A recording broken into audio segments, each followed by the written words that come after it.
Hi, everyone. It's Bob Camarillo for Boxcar 711 Old Time Radio, and you're about to hear another episode from that golden age of radio.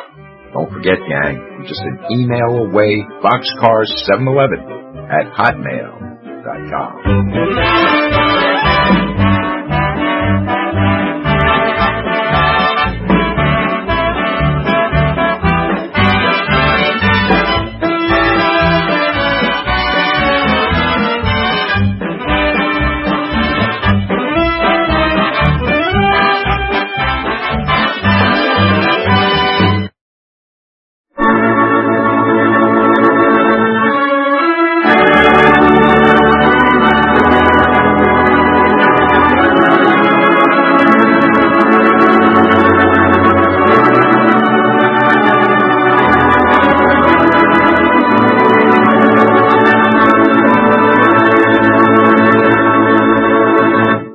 Author's Playhouse.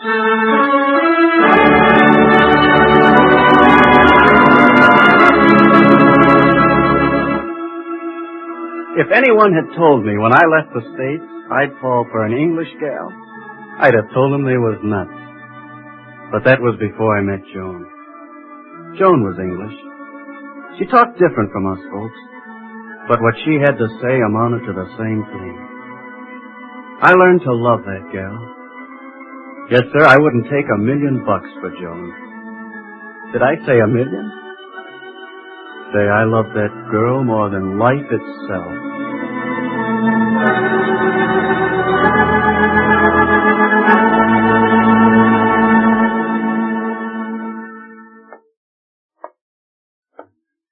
This is the story of two lives in war-torn England.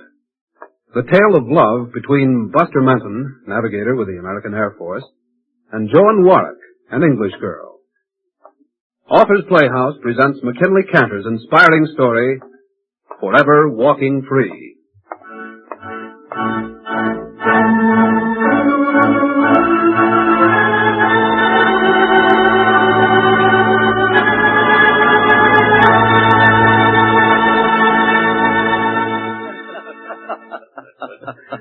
Hey, that was fun, eh, fellas? Hey, I hate to go back to the base. You know, those English gals are all right. Yep. After you catch on to the nutty way they talk English, they're solid. Wait until my mother gets a letter about this. She'll be telling everybody in Quincy, Illinois that I went to a dance at Lady Inchcliffe. Say, you know, it's getting late. We'll have to hop a bus. Hey, Richardson, the bus stop's over here. Hiya, Menton. Richie. Too bad they wouldn't let us escort some of those babies home, huh? That's against the rules, I guess. Oh, what a layout. Say, did you see that crystal chandelier? You know, I'd have felt a little easier if old Lord Side Whiskers didn't keep frowning down at me. Listen, Menton, he's been dead 100 years at least. Yeah, but those pictures gave me the creeps. Next furlough, we'll head back for Lady Inchcliffe again. How about it? You bet. Hey, chuck that cigarette, Richardson. Never mind my cigarette. Scram for cover. These will be robots. We'll meet back at the bus stop if we get separated. Okay. Now take cover, you zaps, and hurry.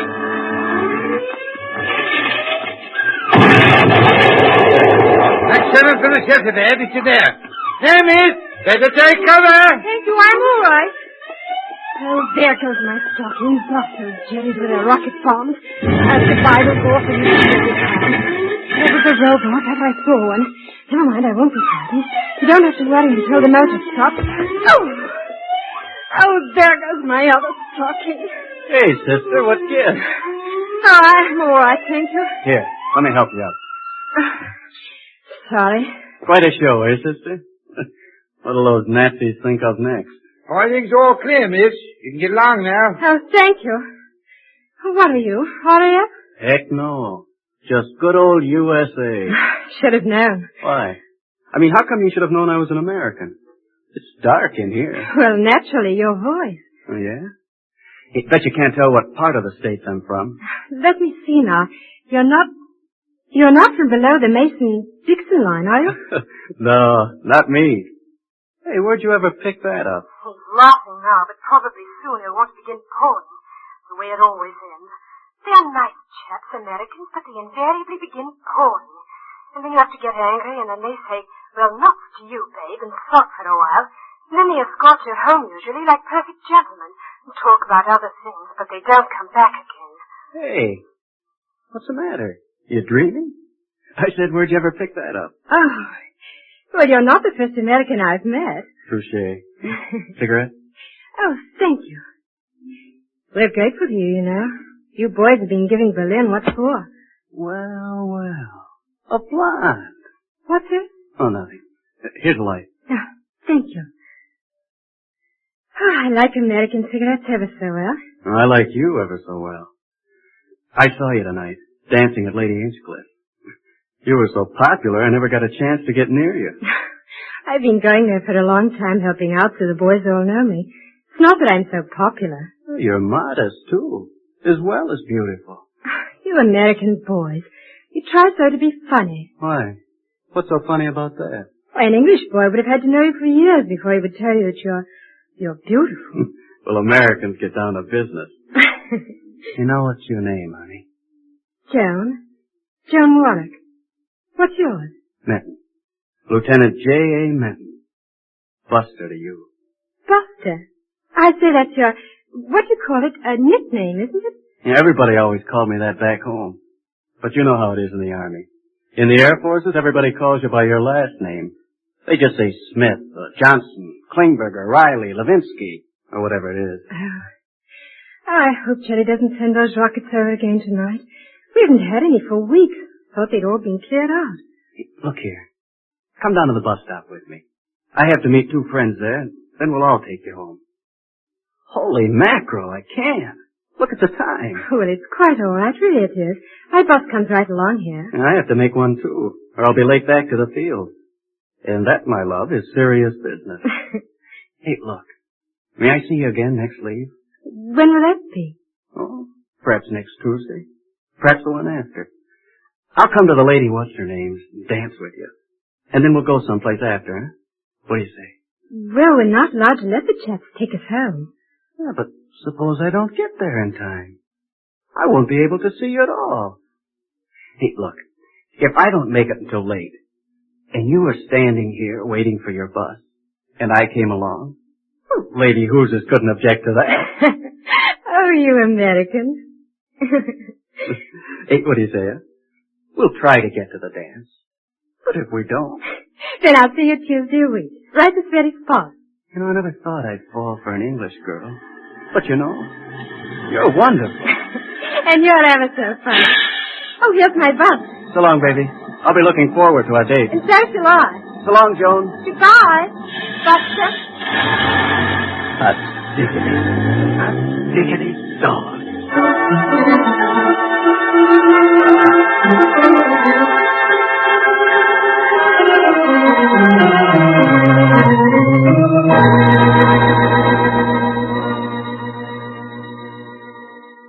This will be one of the most concentrated air attacks ever delivered by our branch of the Air Force. As you men know, the Red Army is closing in on Berlin. In fact, has occupied a large portion of the city. Your job is to deliver your bomb loads on the narrow escape corridor leading out of the capital. This is no routine hop. You've already been briefed on the weather, terrain, and so forth. Any questions? Yes, Colonel. Lieutenant Minton? How about enemy aircraft, sir? According to reconnaissance, there may not be a single enemy aircraft in the sky. Our allies have captured the Tempelhof airfields, and the other major bases have been put out of action. Your troubles will come from intense anti-aircraft fire. The Germans have concentrated hundreds of mobile guns in the escape corridor. Some of our thunderbolts have come back with more different-sized holes in them than you can shake a stick at. As you know, the German flak gunner knows his stuff. I want to remind you again that you've been provided with flak suits and helmets. I don't want to find you using them to rest your feet on. Lieutenant Andrews, will you check flak suits? Yes, sir. Very well. Before we wind up this briefing, I want to tell you that yesterday the RAF dropped 6-ton earthquake bombs on remaining E-boat shelters. If we can deliver a knockout blow at the escapers today, it's bound to have a tremendous psychological effect. Lieutenant Reese? Yes, sir. Lieutenant Reese, you ought to head a group whose objective will be the robot bomb sites. Don't look so sad. There are other jobs besides knocking out Chickle Group at the escape room. Yes, sir, but... I know how you feel, but you'll have your chance later. Now, all the known installations are illustrated right here on the board. Yes, sir. Lieutenant Minton? Yes, sir. Mitten, since this is your last mission before you go up for a rest, as you know, don't let yourself think about it too much. If you feel jittery about it, we can arrange to keep you here. And I thought you'd like to be in on this big show. I'll go. It's up to you, and no one will think anything of it if you don't go up. I wouldn't miss it, sir. These robot bomb sites are tricky. Huge concrete construction. The woods around them are completely surrounded by bomb craters. What about opportunity targets, sir? On your way to rendezvous, if you get a chance to intercept any of this pilotless aircraft, you may do so. But your main objective will be the robot bomb sites. Any questions? No? Let's go, boys.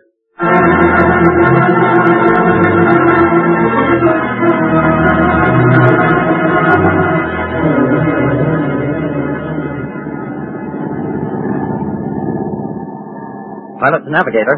Menton, everything okay back there? Right on a beam. I think the colonel thinks we got special cargo today, so he gave us an easy job. Special cargo. Sure, you. Me? It's your last mission before you're off for a little fun with the English gals, and so he gave us an easy target. Hey, I'm not off for some fun with any English gals. I've got a date with a very special one. If I make it. But I've never been so scared before. That's so? You've been holding out. Everyone feels that way on his last mission. You'll make it, now don't worry. Target's ahead. Better warn Richardson. Yeah, I'm going to circle left over those woods, line up the target, get the plane humping fast, then Richardson can lay his egg. Roger. Hey, Richardson, you old pickle squeezer, you listening? Yep. Shoot. All right, I'm going to jive in through the cloud cover. As soon as we break through and you get lined up, let them go. Okay, Mama Reese. Here we go for the dive.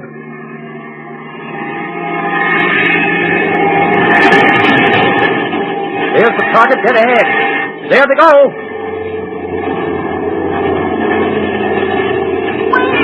On the nose! How soon we slam out of here? Look at that splash. I'll get her out, brother. Just give me time. Richardson, come up here. Yeah, there won't be time unless it's... What's that? Menton! What's wrong? Don't he answer? Hey, Menton! Richardson, get back there and see what's the matter with him. Best darn navigator we've got. If they've done anything to him... Let's find out. Don't just stand there talking to yourself. What's that? Hey, look at that hole in the plane. Oh, where'd they get you, kid? Stop it. Well, here, let me get... Don't touch. Don't. Oh, ain't it the luck, though? Those Jerrys. You think they knew it was your last mission. You think they knew you had a rest coming. I'll get my rest. Oh, sure. Sure you will. And then you'll be all right again. Buster. How did you know I was called Buster? Well, I never said nothing, but I saw it in the hometown paper you had. You know, it sounds good to have someone call me Buster. No kidding? Well, listen, I'll be back in a minute, pal. Richardson, how is he? Not too good. He'll be off ops for a good long while. They got him in the stomach. You mean he's dead? No, but he's in a bad way. I don't think he'll last back to the base. Well, Richardson, stay there with him, will you? See what you can do. You'll be all right up here? Oh, sure. There's not a thing in sight. It'll be clear sailing from here on in. Here, take this first aid kit. Okay. I'll do what I can. I'll keep in touch with you on the intercom. Greasy? He's unconscious. 400 miles an hour this thing goes. I wish it did 800. So do I. But I think it's too late, Reese. I think it's too late.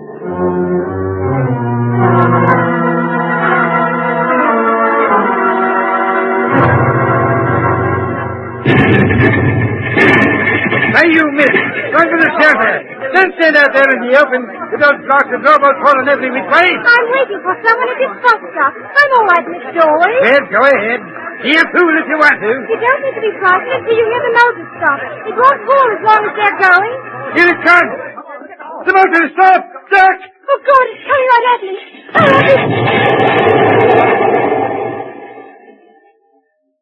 Hey, sister. What gives? Oh, you scared me. It's Buster. I didn't see you come. Which way did... Sorry I couldn't get here in time for the dance. We seem destined to meet in the middle of raids. I was just thinking if you didn't come soon, I was going to take the next bus. I thought you must have forgotten all about it. No. You got your leave then? Well, not exactly. You can say that I'm off ops at least. What does that mean? Off? Off operations. Not flying missions. Not now. How many missions have you done? Umpty nine. After the umpty ninth, they let you have a rest. I didn't get a chance to ask you before that time. What do you do? Are you a pilot, Buster? No, I'm a navigator. Hey, you know, it's nice to have someone call me Buster. I haven't heard anyone call me Buster for a long time. Okay, Buster. Where do you come from? Quincy, Illinois. Hey, look, you in a hurry? I mean, can't we go somewhere? You don't have to go straight home, I hope. Where could we go? But look, how about our stopping and maybe having something to eat and drink? I can see you don't know very much about London. Oh, I've been here loads of times. I say, then you should know that it's past closing. All the pubs were closed 2 hours ago. The supper clubs can't serve drinks after 11. Sister, I know your town better than you. Then you know a place? I'll say. It's a swell place. It's run just for folks like us. Oh, why, that's regular black market. I mean... Well, no, it isn't. Well, look, I don't care what you call it. But they're still open. They're open all night. I say, is it far? Over here in Stokemore Place. The Blue Polly, they call it. Blue Polly. I think I've heard of it. Come on, Joan. Let's go. You'll like it. I promise you. Hey, go easy. Don't hurry, sir. I say go easy. I shan't have shoes to wear if I cut these coats. You'll be all right. Just around this corner is Blackbush Square. That's a funny name. Yes, isn't it? Oh, look, isn't that terrible? Flats, remember? You should if you know this section so well. That big block of flats right there, and the whole corner's gone. Oh, a lot of people must have been killed. Yeah, I know. Folks do get killed in a war. But really, don't you think we ought to help? Okay. But no one seems to even look at us. Hey, you. Need a hand, buddy? They certainly act strange. As though they can't see us. Yeah. Even for English guys, they're plenty reserved. But look at this poor chap in the dressing gown. And bareheaded, coming towards us. Why, he's dazed looking. I was inside in that flat, the second story. I was blown up. Anything we can do for you, mister? Oh, sorry, not a thing. I'm waiting around for a while. That's all, thank you. Waiting around for a while. Poor fellow. Bit balmy, maybe. Yeah, flak happy, I guess. That's what they call it. Well, come on. They don't seem to need us. Here's Stokemore Place over across. Oh, yes. How wonderful. Hey, your enthusiasm calls for a kiss. Oh, come now, really. You're a nice chap, you know, but... Okay. Come along. I say, have you plenty of money?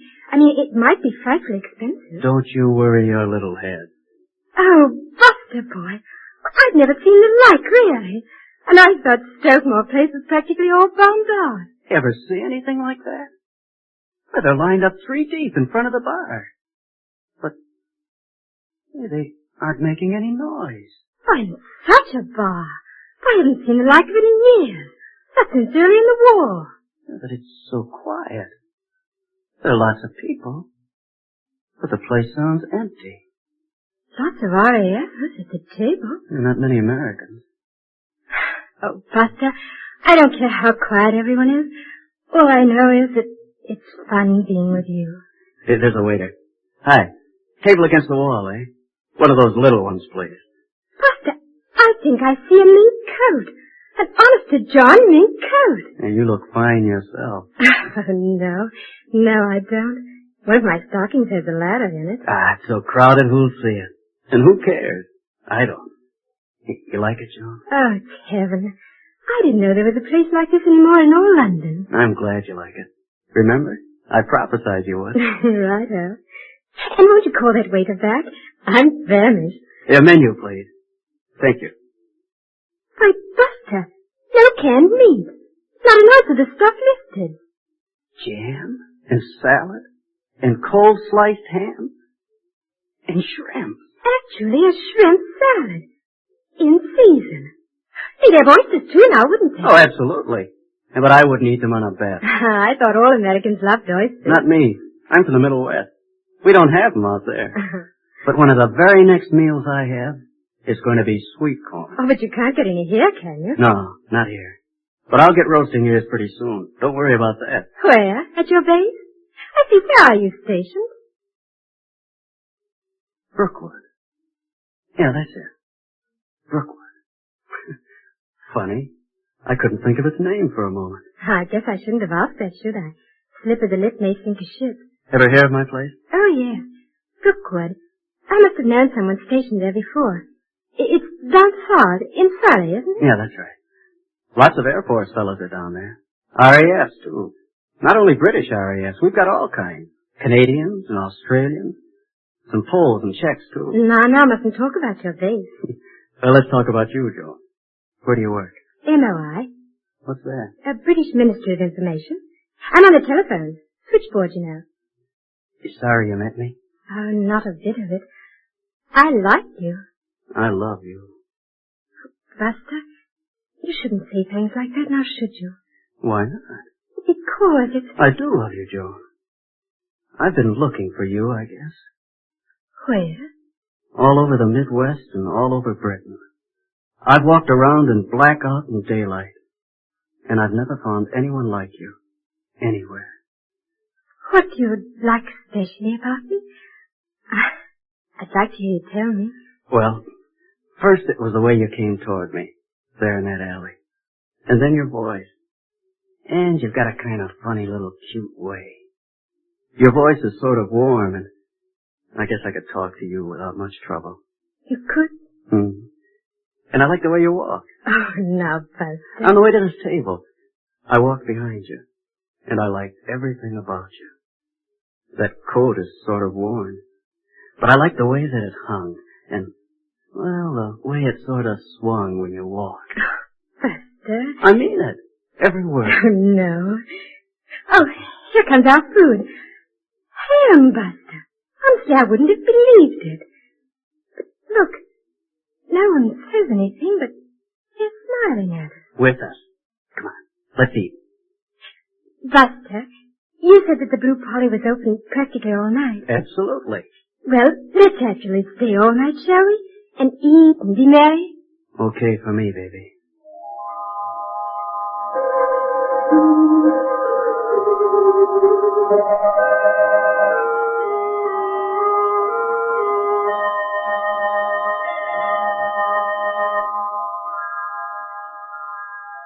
It's close to dawn, Buster. Yeah.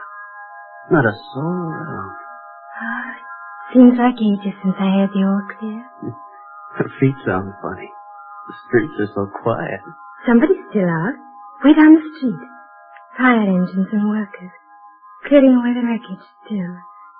Oh, we'll be so thankful when there are no more rocket bombs. That day, we were out to get the place they were launched from. Oh, that sounds frightful. Well, it wasn't exactly a routine hop. And did you get the place? You bet. On the button. But I took some heavy flak in my waist. And that's when I got mine. It was? Yeah. Hey, you know what those doodle-bugs sound like? When they're coming down out of the sky, coming right at you and nobody's steering them? Like what? Like Paul Bunyan giving somebody the raspberry. Paul Bunyan. And what's a raspberry? Well, he's about as big as a redwood tree. What? Of course, he's just legendary. Oh. He cuts the whole winter supply of wood with one stroke of the axe. Oh. But the raspberry, well, that's just some American slang. I see. So you're off ops on account of that day? Yeah. Fellas had to lift me out of the plane. The first time I didn't get out under my own power. But you look all right, darling. I mean, you don't look as though you were wounded or anything. Well, I feel swell, too. I really never felt so well before. Not ever.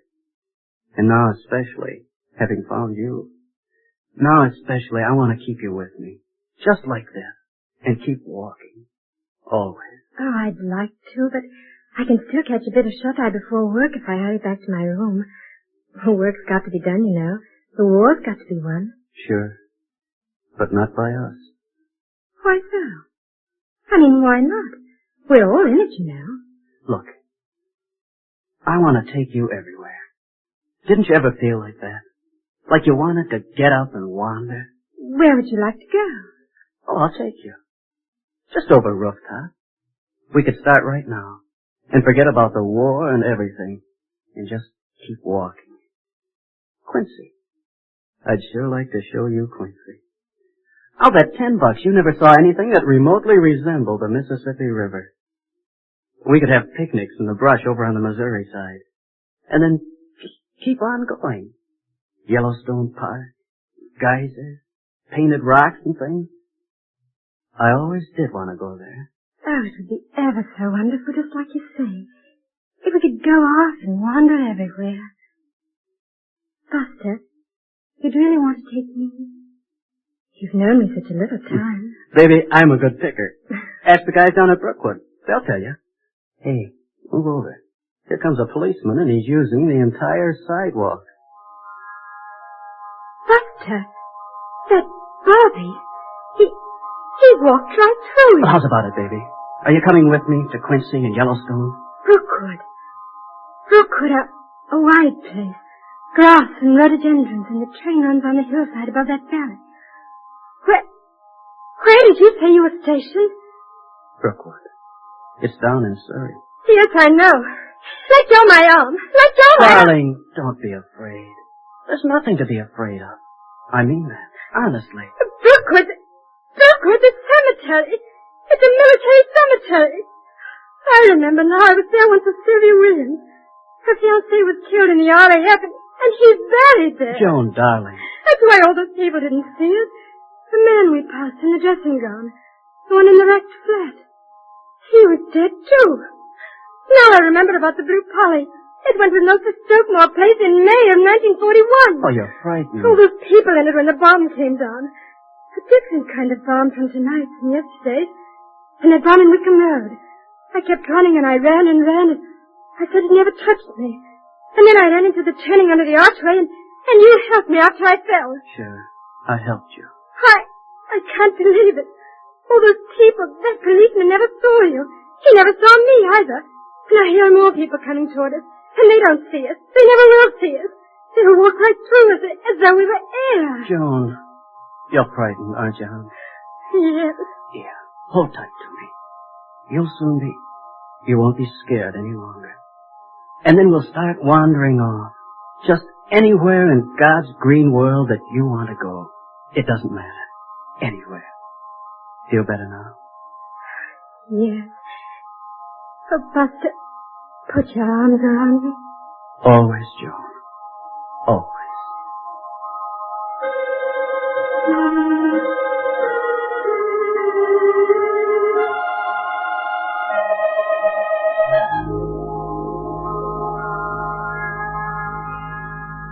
You have heard McKinley Cantor's story, Forever Walking Free, adapted for Authors Playhouse by Dorothy Cheney Quinlan and directed by Mr. Norman Felton. Miss Cheer Branson was heard as Joan, and Mr. Arthur Seltzer as Buster Menton. Others in the cast of Authors Playhouse tonight included Mr. Haskell Coffin, Mr. William Bigley, Mr. Herbert Butterfield, and Mr. Bob Deerenforth.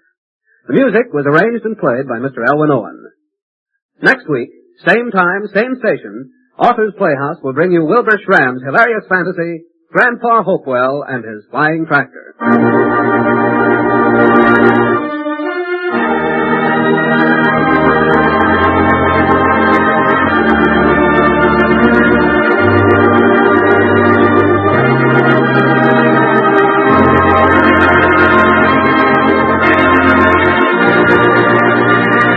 Authors Playhouse was heard in Canada through the facilities of the Canadian Broadcasting Corporation. This is the National Broadcasting Company.